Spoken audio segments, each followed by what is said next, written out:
Good morning बच्चों last video lecture में अपन ने अनुकूलन वाला बिंदु स्टार्ट किया था। एक बार फिर अपन देख लेते हैं। अनुकूलन किसी जीव का विशेष गुण होता है जो कि आकारिकीय है, कार्यकीय है, व्यवहारिक, जैव रासायनिक कैसा भी हो सकता है, जो उसको उसके आवास में जीवित बने रहने और जनन करने के काबिल बनाता है। अब अनुकूलन लक्षण प्रारूपी भी हो सकते हैं जो कि फेवरेबल चेंजेज होते हैं फिजियोलॉजी में और उसकी मॉर्फोलॉजी में वातावरण के अनुसार, जो एक निश्चित समय के बाद डिसअपीयर हो जाते हैं। या फिर लंबी विकास यात्रा से उत्पन्न हुए अनुकूलन भी हो सकते हैं जो कि जेनेटिक वेरिएशन से उत्पन्न होते हैं और आनुवांशिक रूप से स्थायी हो जाते हैं, पीढ़ी दर पीढ़ी स्थानांतरित होते हैं। अब विभिन्न प्रकार के अनुकूलनों की अपन बात करते हैं। अनुकूलनों में भी बच्चों सबसे पहले अपन पढ़ते हैं फिजियोलॉजिकल अडेप्टेशन, कार्यकीय अनुकूलन। क्लियर? अब इनको ध्यान से समझना जरूरी है। अपनी बुक में ऐसा मान लेना बच्चों 3 उदाहरण दिए हुए हैं फिजियोलॉजिकल अडेप्टेशन के, कार्यकीय अनुकूलन के। एक तो है कंगारू चूहे में परासरण नियमन। कंगारू चूहे में परासरण नियमन। दूसरा है बच्चों स्तनधारियों में ताप नियमन। क्लियर?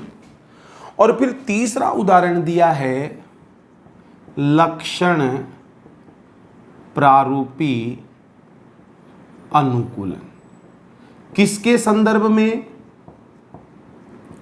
तुंगता बीमारी के संदर्भ में, एल्टीट्यूड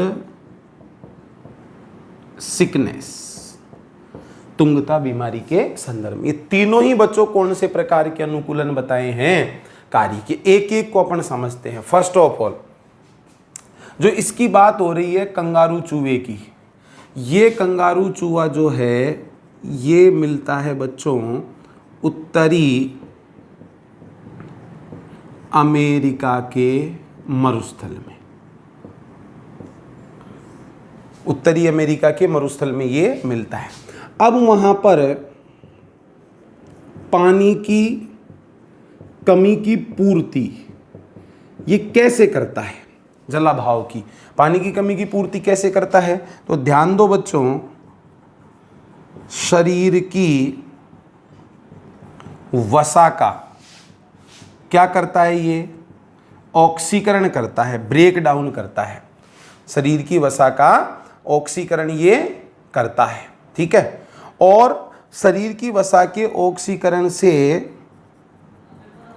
उप उत्पाद के रूप में क्या उत्पन्न होता है? जल उत्पन्न होता है और उस उत्पन्न हुए जल को ये यूज ले लेता है। ठीक है?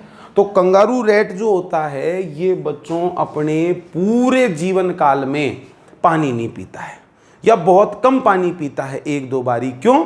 क्योंकि अपने शरीर की आंतरिक वसा का ये खुद ऑक्सीकरण कर लेता है, जिससे पानी जो होता है वो एक उप उत्पाद के रूप में बन जाता है और उस पानी को ये काम में ले लेता है। इसके अलावा भी ध्यान देंगे बच्चों,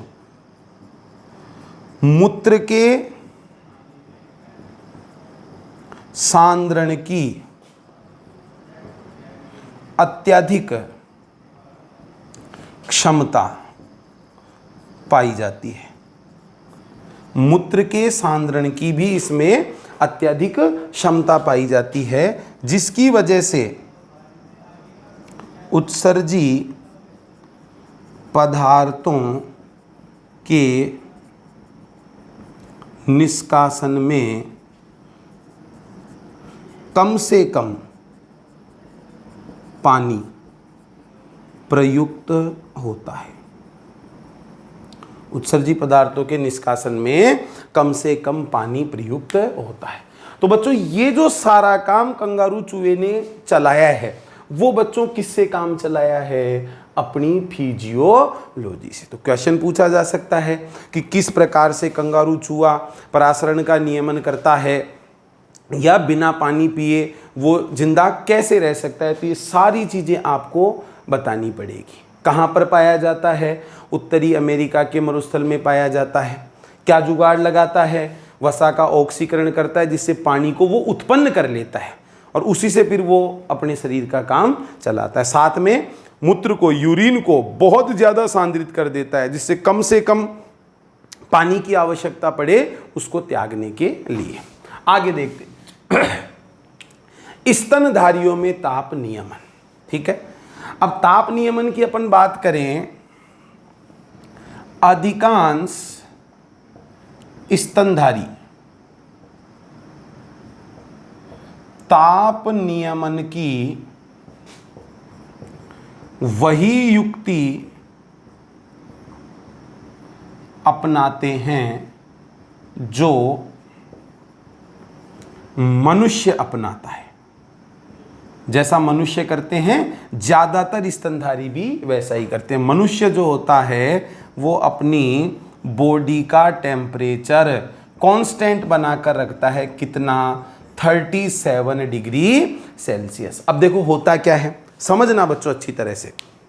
अभी जैसे मान लो गर्मी का मौसम है ना।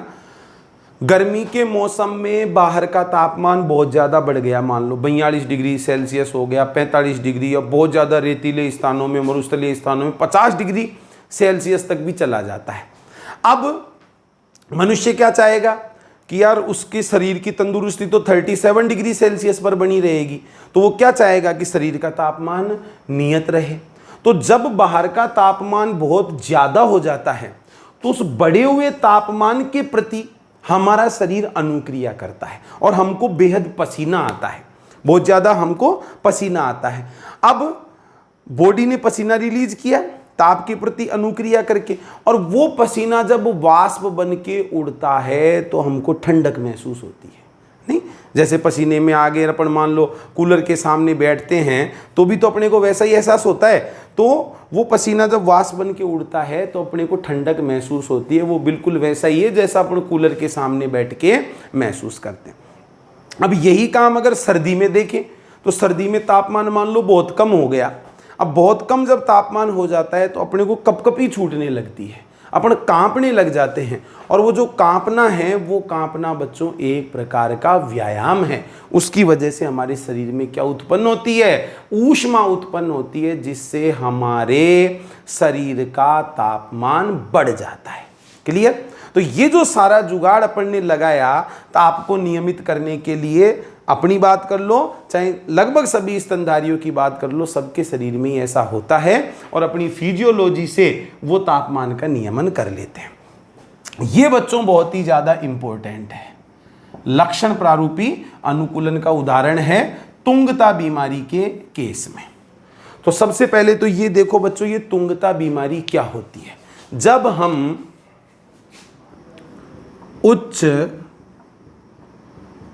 तुंगता वाले क्षेत्रों में जाते हैं, जब हम उच्च तुंगता वाले क्षेत्रों में जाते हैं तब हमको ये महसूस होती है तुंगता बीमारी। क्या होता है, क्या क्या लक्षण है देखो। मिचली, ऐसे वोमिटिंग होना या वोमिटिंग का जैसा मन होना ना, मिचली है, थकान है और हृदय स्पंदन में वृद्धि।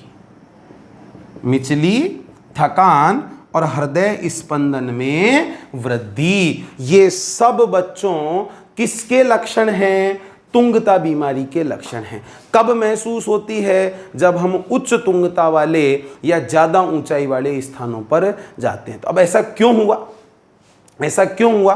तो ध्यान दोगे बच्चों, उच्च तुंगता वाले क्षेत्रों में, अधिक ऊंचाई वाले क्षेत्रों में वायुमंडलीय दाब जो होता है वो वायुमंडलीय दाब क्या हो जाता है? कम हो जाता है। और वायुमंडलीय दाब कम होने की वजह से शरीर को पर्याप्त ऑक्सीजन नहीं मिल पाती, और जब पर्याप्त ऑक्सीजन नहीं मिलती है तो ये सब लक्षण सामने आते। हाँ, ये एक अलग बात है कि अपन थोड़े समय बाद ही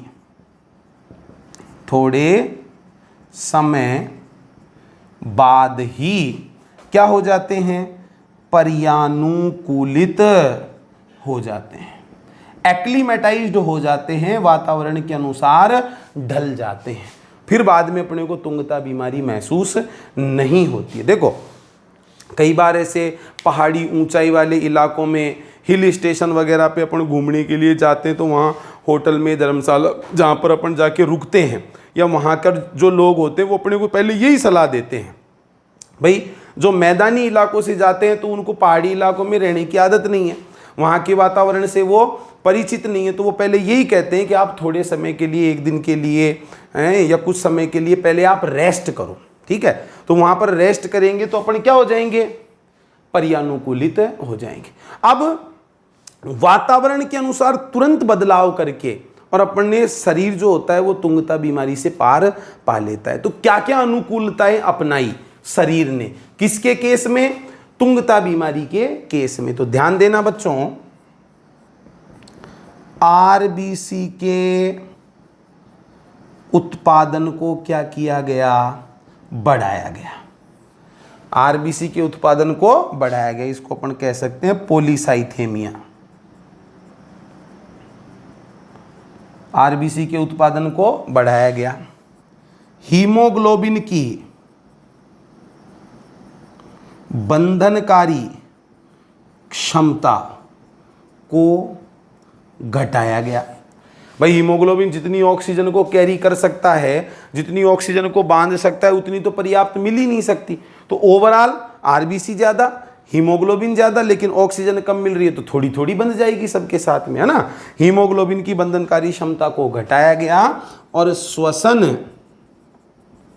की दर में क्या की जाती है, वृद्धि की जाती, तेजी से श्वसन किया जाता है, जिससे शरीर को प्रॉपर ऑक्सीजन मिल सके। तो ऐसा करने की वजह से जब शरीर की फिजियोलॉजी से ये सब काम हो जाते हैं तो थोड़े समय के बाद अपन पर्यानुकूलित हो जाते हैं और उसके बाद में हमको तुंगता बीमारी महसूस नहीं होती। तो अच्छी तरह से आपको ध्यान रखना है, कार्यकीय अनुकूलनों को समझाने के लिए ये 3 उदाहरण बच्चों अपनी बुक के अंदर दिए हुए हैं। एक कंगारू चूहे में परासरण नियमन, स्तनधारियों में ताप नियमन, और ये लक्षण प्रारूपी अनुकूलन किसके केस में, तुंगता बीमारी के केस में। चलो अब अपन पढ़ते हैं दूसरे प्रकार का अनुकूलन, आकारिकीय अनुकूलन।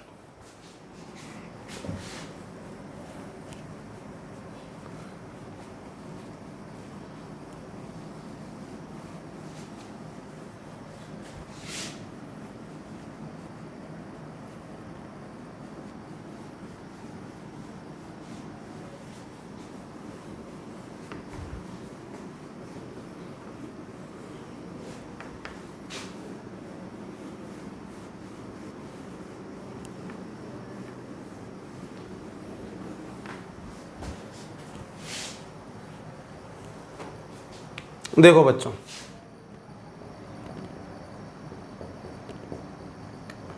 आकारिकीय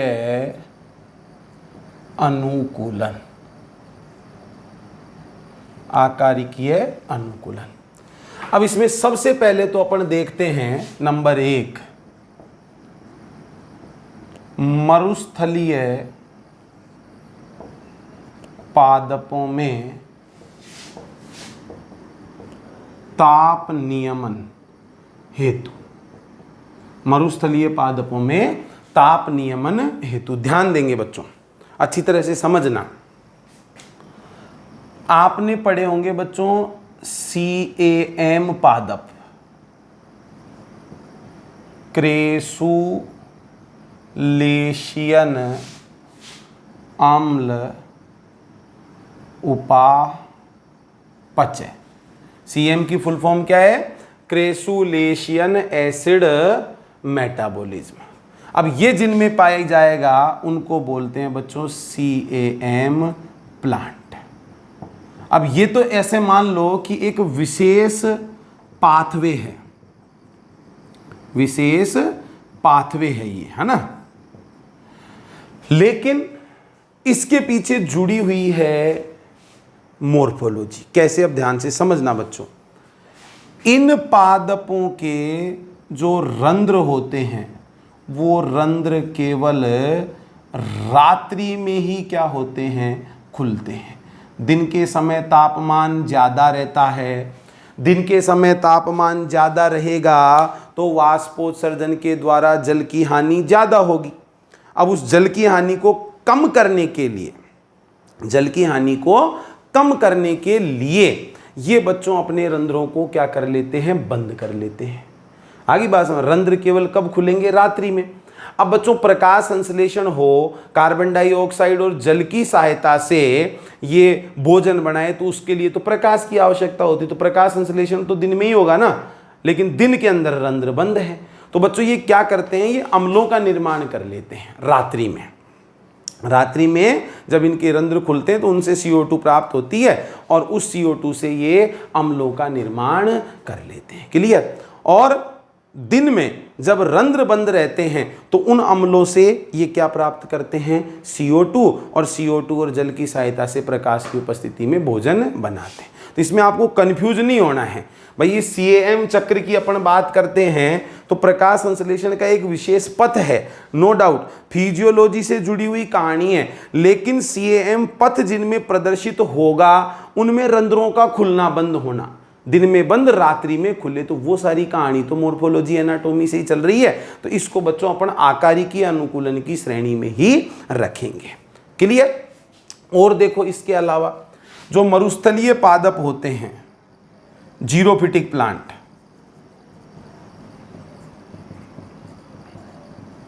मरुस्थलीय पादप, जीरोफिटिक प्लांट। बच्चों मरुस्थलीय पादपों में पत्तियां जो होती है वो पत्तियां कांटों में रूपांतरित हो जाती है। पढ़ा होगा आपने, जैसे एग्जाम्पल अपन देखते हैं बच्चों, नागफनी।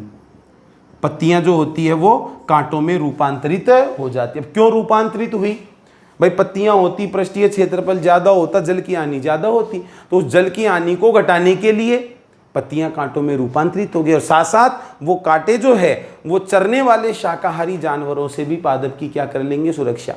अब पत्तियों ने कांटों में बदलकर एक समस्या को तो सोल्व कर दिया, लेकिन अब पत्तियों का काम कौन करे। तो ऐसी स्थिति में तना हरा प्रकाश संश्लेषी हो जाता है। तना हरा प्रकाश संश्लेषी हो जाता है, जिसको कहा जाता है बच्चों पर्णाभ स्तंभ। ये आपने मॉर्फोलॉजी के अंदर पढ़ा होगा। साथ ही और चीजें अपन देखें तो ध्यान दो बच्चों, जड़ें गहरी होती है, पत्तियों पर क्यूटिकल पाई जाती है। जड़ें गहरी होती है, पत्तियों पर उपत्वचा या क्यूटिकल, क्यूटिकल की परत पाई जाती है। रंध्र धसे हुए होते हैं। रंध्र क्या होते हैं, धसे हुए होते हैं। सनकनिटोमेटा गड्ढों के अंदर रंध्र होते हैं, जिनसे इन सब की वजह से भी अधिक तापमान में भी जल की हानि क्या हो पाती है, कम हो पाती। तो ये बच्चों सारी चीजें अपन मरुस्थलीय पादपों में बता सकते हैं तापमान के नियमन के लिए। अब अपन बात करते हैं जंतुओं में तापमान के लिए। जंतुओं में तापमान के लिए आकारिकीय अनुकूलन। बात किसकी कर रहे हैं बच्चों, आकारिकीय अनुकूलनों की। अब ध्यान दो इसमें,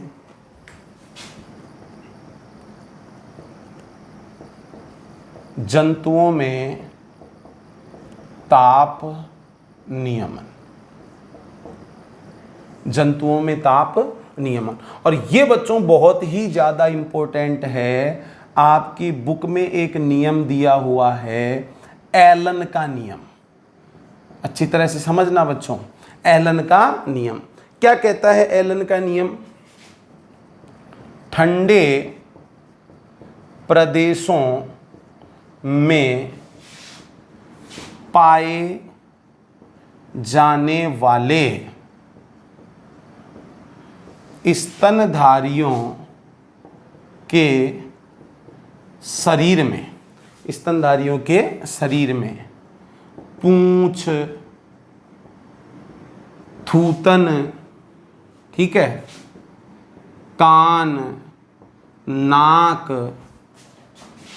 पाद, गर्म प्रदेशों के जंतुओं की तुलना में छोटे होते हैं। आ रही बात समझ में? अभी जैसे मान लो हथेलियाँ अपन देखें, अग्रपादों की देख लो या पश्चपादों की हथेलियाँ देख लो, थूतन है, ये कर्ण पिन्ना, नोज, पूंछ, ये सब तुलनात्मक रूप से छोटी होती है ठंडे प्रदेशों में पाए जाने वाले स्तनधारियों में। किससे तुलना करें तो गर्म प्रदेशों की तुलना से। तो ओवरऑल जो सरफेस एरिया है, पृष्ठीय क्षेत्रफल है, वो पृष्ठीय, भाई एक तो ऐसे मान लो अग्रपाद और पश्चपाद की बात करें तो क्षेत्रफल ज़्यादा है, बड़े बड़े हैं। अब वो एक मान लो ठंडे स्थान पर टिकेंगे तो ऊष्मा की हानि क्या होगी? ज़्यादा होगी। अब उनको क्या कर लिया गया? छोटा कर लिया गया, तो ऊष्मा की हानि कम होती है, ठीक है ना। तो इस चीज़ को अपन कहेंगे एलन का नियम। और देखो बच्चों, ऐसा ही एक नियम और है, बर्जमान का नियम। बर्जमान का नियम, बर्जमान का नियम क्या कहता है? ठंडे प्रदेशों के स्तनधारियों का शरीर गर्म प्रदेशों के स्तनधारियों की तुलना में बड़ा होता है। छोटे जीव तो ठंडे प्रदेशों में पाए ही नहीं जाएंगे, कारण मैंने समझा दिया। लेकिन अगर एक ही टाइप के एनिमल की भी बात करें ठंडे इलाके में और गर्म इलाके में, तो उनके शरीर के आकार में भी परिवर्तन होता है।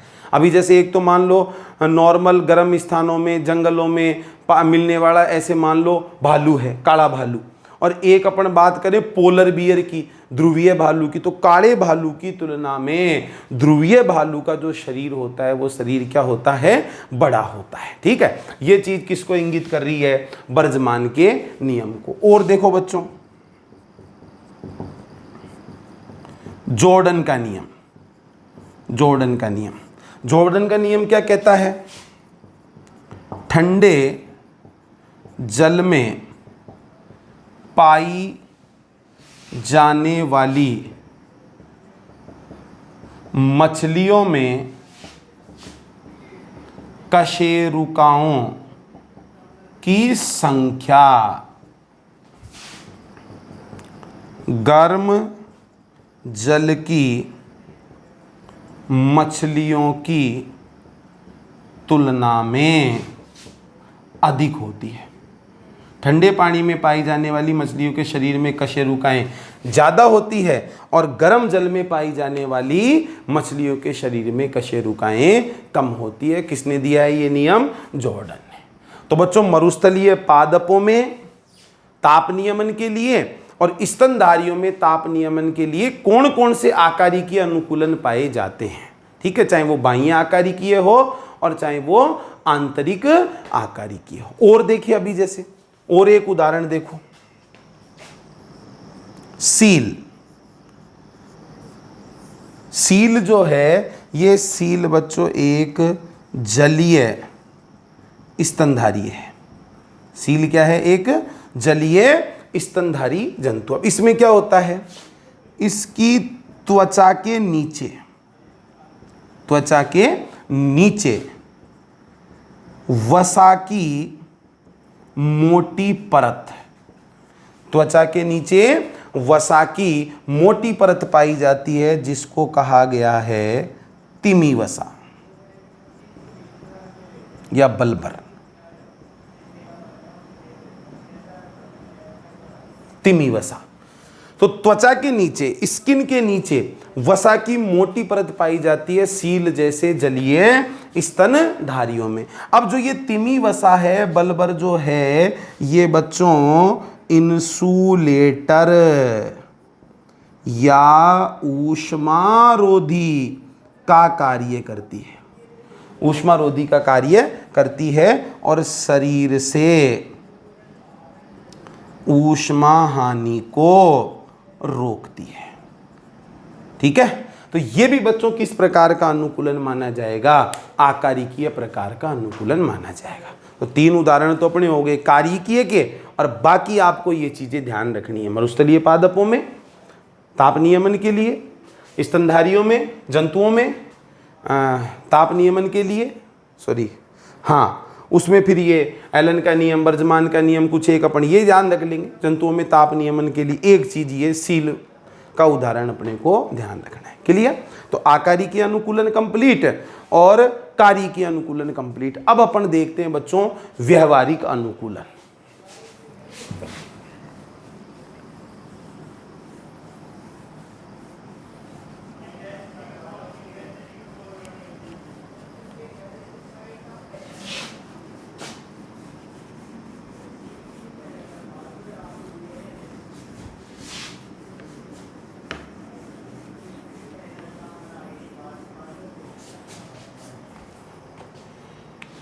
देखो बच्चों,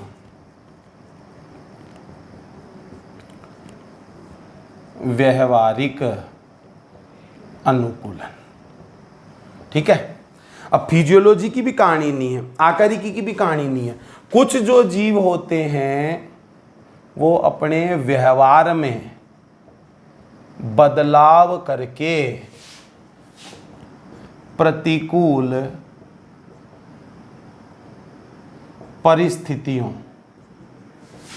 का क्या कर लेते हैं? सामना कर लेते हैं।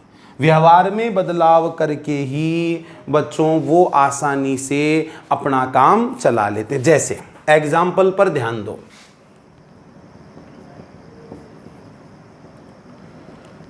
चूजों के द्वारा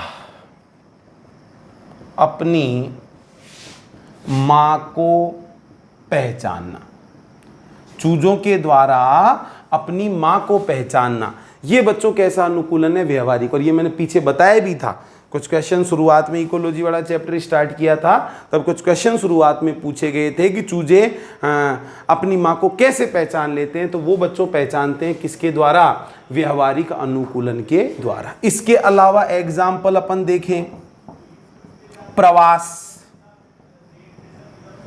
जो माइग्रेशन होता है, प्रवास जो होता है, ये माइग्रेशन भी बच्चों एक प्रकार का क्या है? व्यवहारिक अनुकूलन ही है। क्लियर? इसके अलावा देखो, अभी जैसे अपन बात करें मरुस्थलीय छिपकली है, मान लो मरुस्थलीय छिपकली है। मरुस्थलीय छिपकली में स्तनधारियों के समान ताप नियमन की क्षमता नहीं पाई जाती। मरुस्थलीय छिपकलियों में स्तनधारियों के समान ताप नियमन की क्षमता नहीं होती है, तो वो फिर व्यवहारिक अनुकूलन अपनाती है। वो क्या करती है बच्चों? व्यवहारिक अनुकूलन अपनाती है। कैसे क्या करेगी? ध्यान दो। जब वहां पर तापमान सुविधा स्तर से नीचे चला जाता है, भाई जितना टेम्परेचर मान लो छिपकली को चाहिए, और सुविधा स्तर से जब तापमान नीचे चला जाता है तो ऐसी स्थिति में वो छिपकली क्या करती है? रेत के ऊपर आकर लेट जाती है, गर्म रेत के ऊपर आकर लेट जाती है और आराम से वो फिर धूप सेकती है। ठीक है, तो टेम्परेचर कम चला गया, धूप में आकर लेट गई, धूप सेक कर वो अपनी बॉडी का टेम्परेचर बढ़ा लेती है। और जब तापमान अधिक हो जाता है तो ऐसी स्थिति में वो छांव में चली जाती है। ऐसे तो अपन भी तो करते हैं कि भाई जैसे मान लो गर्मी लगती है, धूप हो गई तो कोई छाया वाले स्थान पर जाकर बैठ जाते हैं, सर्दी लगती है तो धूप में जाकर अपन बैठ जाते हैं। तो पसीना उत्पन्न करना, कपकपी छूटना, ऐसा कुछ तो अपन ने किया ही नहीं, अपने व्यवहार को बदल लिया। आगे बात समझ में। कुछ जंतुओं में अब क्या देखने को मिलता है? माना जमीन के ऊपर, सतह के ऊपर टेम्परेचर ज्यादा है तो बच्चों उनके अंदर बिल खोदने की क्षमता पाई जाती है, वो बिल खोद लेते हैं। अब ऊपर जमीन की अपन बात करें तो ऊपर की तरफ तो टेम्परेचर क्या रहेगा? ज्यादा रहेगा, और थोड़ी गहराई में जैसे चले जाते हैं तो बच्चों वहाँ पर टेम्परेचर कम हो जाता है। तो ये बिल खोदने की क्षमता पाया जाना, बिल खोदकर थोड़े गहराई में चले जाना अधिक तापमान से बचने के लिए, ये भी बच्चों किस प्रकार का अनुकूलन माना जाएगा? व्यवहारिक प्रकार का अनुकूलन माना जाएगा। क्लियर? तो ये सभी एग्जाम्पल कंप्लीट होते हैं व्यवहारिक अनुकूलन के जो अपनी बुक के अंदर दिए हुए। अब अपन बात करते हैं जैव रासायनिक अनुकूलनों की, ठीक है, बायो केमिकल अडेप्टेशंस की।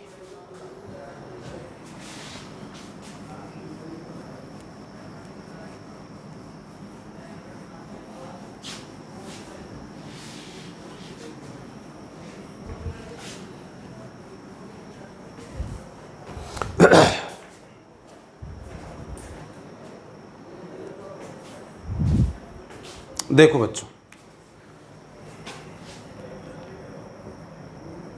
जैव रासायनिक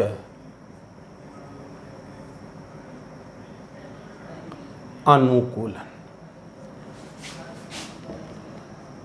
बायो केमिकल अडेप्टेशंस, जैव रासायनिक अनुकूलन या बायोकेमिकल अडेप्टेशन, क्या क्या उदाहरण दिए हुए हैं। हालांकि डिटेल अपनी बुक में नहीं समझाई हुई है, वो मैं समझा दूंगा। जैसे अपन मान लो बच्चों अपनी बात करते हैं, स्तनधारी है या मनुष्य है, ये बॉडी का टेम्परेचर कांस्टेंट बनाकर रखता है 37 डिग्री सेल्सियस। लेकिन अगर अपन बात करें आर्की बैक्टीरिया की, तो बच्चों कुछ आर्की बैक्टीरिया ऐसे होते हैं जो बहुत अधिक तापमान में पाए जाते हैं। तो वो इतने अधिक तापमान में कैसे जिंदा रह जाते हैं, उनके पीछे क्या है? जैव रासायनिक अनुकूलन है। तो सबसे पहला जो एग्जाम्पल दिया हुआ है, अत्यधिक तापमान में आर्की बैक्टीरिया कैसे अनुकूलित रहते हैं। अत्यधिक तापमान में आर्की बैक्टीरिया कैसे अनुकूलित रहते हैं। तो अब बच्चों इनमें जो अनुकूलन पाया जाएगा वो होगा जैव रासायनिक अनुकूलन। और आप जानते हो इनकी जो कोशिका भित्ति होती है वो कोशिका भित्ति कैसी होती है? कॉम्प्लेक्स होती है, जटिल होती है, जटिल पॉलीसैकेराइड व जटिल पॉलीपेप्टाइड, जटिल पॉलीसैकेराइड व जटिल पॉलीपेप्टाइड की बनी हुई कोशिका भित्ति पाई जाती है। साथ साथ अगर अपन बात करते हैं इनकी कोशिका झिल्ली, तो बच्चों जो कोशिका झिल्ली होती है उस कोशिका झिल्ली में प्रेजेंट होते हैं शाखित श्रृंखला वाले लिपिड।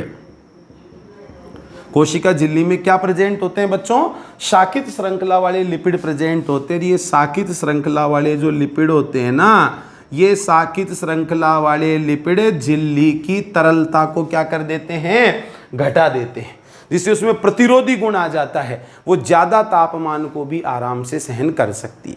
तो आर्की बैक्टीरिया की बात की गई है अपनी बुक में, उच्च तापमान में भी आराम से जिंदा रह जाते हैं। अनुकूलन कौन सा हुआ? जैव रासायनिक। अब वो जैव रसायन क्या थे उनकी बात अपन ने कर ली कि साहब कोशिका भित्ति में मिल रहे हैं, कोशिका झिल्ली के अंदर मिल रहे हैं, ये कहानी अपन ने समझ ली है। और देखो अब दूसरा उदाहरण जो अपनी बुक में दिया हुआ है,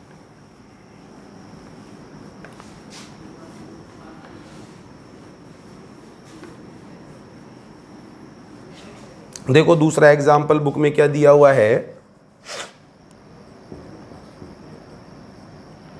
अंटार्कटिका के जल में तापमान अत्यंत कम,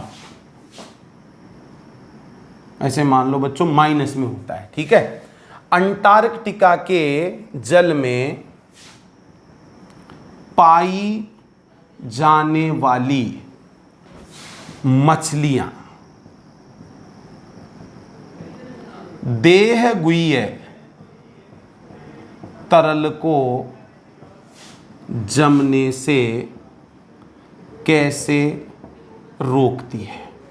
भाई सिंपल सी बात है, तापमान माइनस में है, टेम्परेचर बहुत कम है, तो उतने टेम्परेचर पे तो जो पानी होता है वो जम जाता है। अब बॉडी के अंदर जो फ्लूइड है, सिलोमिक फ्लूइड है, देहगुह्य तरल है, वो देहगुह्य तरल कैसे नहीं जमता इतने कम तापमान में? इसका मतलब कोई ना कोई रसायन जिम्मेदार है। तो बच्चों होता क्या है, इनके देहगुह्य तरल में ग्लिसरॉल और एंटी फ्रीजिंग प्रोटीन, प्रतिहिम प्रोटीन प्रेजेंट होती है। ग्लिसरॉल और एंटी फ्रीजिंग प्रोटीन ये प्रेजेंट होती है। तो इनकी वजह से हिमांक बिंदु जो होता है देहगुह्य तरल का, वो हिमांक बिंदु क्या होता है, घट जाता है। और वो हिमांक बिंदु घटने की वजह से देहगुह्य तरल जमता नहीं है, फ्रीज वो नहीं होता है। ठीक है, तो इस उदाहरण के केस में आपको ये रसायन याद रखने। और देखो नंबर 3, अत्यधिक गहरे महासागरों में पाए जाने वाले जीव, अत्यधिक गहरे महासागरों में पाए जाने वाले जो जीव होते हैं उनको वायुमंडलीय दाब की तुलना में 100 गुना से भी अधिक दाब का सामना करना पड़ता है। मतलब नॉर्मल एटमॉस्फेरिक, देखें एटमॉस्फेरिक प्रेशर, वायुमंडलीय दाब जो अपन फील करते हैं, और एक गहरे सागरों में रहने वाले जो जीव है, तो अपन जो प्रेशर फील करते हैं उसकी तुलना में 100 गुना या उससे भी ज़्यादा दाब को वो महसूस करते हैं। तो बच्चों इतने ज़बरदस्त दाब का वो सामना कैसे करते हैं, इतने ज़बरदस्त दाब में भी वो कैसे सर्वाइव कर जाते हैं? तो इसके लिए भी जैव रासायनिक अनुकूलन जिम्मेदार होते हैं। क्या? नंबर 1, अनुकूलनों पर ध्यान दो। देखो बच्चों, एक तो देह गुहा, उनमें क्या होती है, एब्सेंट होती है, दाब से वो पिचक नहीं जाएं। ठीक है, तो इनके अंदर देह गुहा पाई नहीं जाती है। एक, हड्डियां व मांस जो होता है वो इनका क्या होता है, कोमल होता है। हड्डियां और मांस क्या होता है, कोमल होता है। और बच्चों इसके अलावा एक रसायन पाया जाता है TMO, ध्यान देना, ट्राई मिथाइल एमीन ऑक्साइड। रसायन का नाम क्या है, ट्राई मिथाइल एमीन ऑक्साइड। ये ट्राई मिथाइल एमीन ऑक्साइड जो होता है ये दाब संवेदी प्रोटीन से जुड़कर, दाब संवेदी प्रोटीन से जुड़कर क्या करता है, दाब अवरोधन को घटाता है। प्रोटीन, दाब संवेदी प्रोटीन से जुड़कर दाब अवरोधन को क्या कर देगा, ये घटा देगा। साथ साथ ये जो ट्राई मिथाइल एमीन ऑक्साइड, ये जो रसायन है ट्राई मिथाइल एमीन ऑक्साइड, ये बच्चों लैक्टेट डिहाइड्रोजिनेज की सक्रियता से मांस को कटने से भी क्या करता है, ये बचाता है। साथ में ये रसायन दाब से तो बचाएगा ही, साथ में बच्चों ये काम भी करता है। ठीक है, और एक रसायन और होता है जो भी बच्चों इनको दाब से बचाता है, वो भी मैं आपको बता देता हूं, सीरीन फोस्फो इथेनो एमीन। ध्यान दो, सीरीन फोस्फो इथेनॉल एमीन, ये रसायन एक और पाया जाता है, सीरीन फोस्फो इथेनॉल एमीन। और बच्चों ये जो रसायन होता है, ये रसायन भी प्रोटीनों को दाब के प्रभाव से क्या करता है, बचा लेता है। दाब संवेदी प्रोटीनों को जो प्रेशर का इफेक्ट होता है, उस प्रेशर के इफेक्ट से ये वाला रसायन भी उन प्रोटीनों को बचाता है। क्लियर? तो ध्यान से अच्छी तरह से समझ लेना बच्चों, एनसीईआरटी में केवल ये चीजें बताई गई है कि साहब आर्की बैक्टीरिया जो होते हैं वो अत्यधिक उच्च तापमान पर भी जिंदा रह जाते हैं। जैव रासायनिक अनुकूलन के कारण रसायन कौन सा है वो मैंने आपको समझा दिया। अंटार्कटिका के जल में पाई जाने वाली मछलियां अपने देहगुह्य तरल को जमने से कैसे बचाती है, जैव रासायनिक अनुकूलन है, रसायन क्या है वो मैंने आपको समझा दिया।